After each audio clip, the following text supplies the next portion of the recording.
আন্তর্জাতিক প্রতিরক্ষা এবং কূটনীতির একটি গুরুত্বপূর্ণ খবর। তুরস্ক কি আবারও মার্কিন যুক্তরাষ্ট্রের অত্যাধুনিক F-35 যুদ্ধবিমান কিনতে যাচ্ছে? এই প্রশ্ন ঘিরেই নতুন করে আলোচনা শুরু হয়েছে বিশ্ব রাজনীতিতে। F-35 হলো বিশ্বের অন্যতম আধুনিক স্থির যুদ্ধবিমান, যা যুক্তরাষ্ট্র তৈরি করে। তুরস্ক একসময় এই প্রোগ্রামের অংশ ছিল, তবে 2019 সালে রাশিয়ার কাছ থেকে S-400 আকাশ প্রতিরক্ষা ব্যবস্থা কেনার কারণে যুক্তরাষ্ট্র তুরস্ককে F-35 প্রকল্প থেকে বাদ দেয়। মার্কিন যুক্তরাষ্ট্রের দাবি ছিল, রাশিয়ার এই প্রতিরক্ষা ব্যবস্থা থাকলে F-35 এর গোপন প্রযুক্তি ঝুঁকির মুখে পড়তে পারে। সাম্প্রতিক প্রতিবেদনে জানা গেছে, তুরস্ক আবারও F-35 কেনার আগ্রহ দেখাচ্ছে।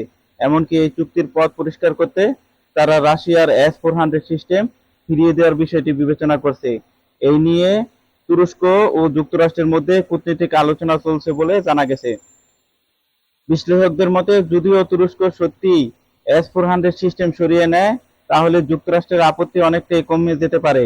তবে বিষয়টি এখনো সহজ নয়, কারণ মার্কিন কংগ্রেসের অনুমোদন ছাড়া এই চুক্তি কার্যকর করা সম্ভব নয়। এইদিকে ন্যাটোর সদস্য হিসেবে তুরস্কের এই সিদ্ধান্ত পুরো অঞ্চলের সামরিক ভারসাম্যের উপর বড় প্রভাব ফেলতে পারে। সব মিলিয়ে বলা যায়, তুরস্কের F-35 কেনার বিষয়টি এখনো অনিশ্চিত, তবে চলমান আলোচনার ফলাফলের দিকেই তাকিয়ে আছে বিশ্ব।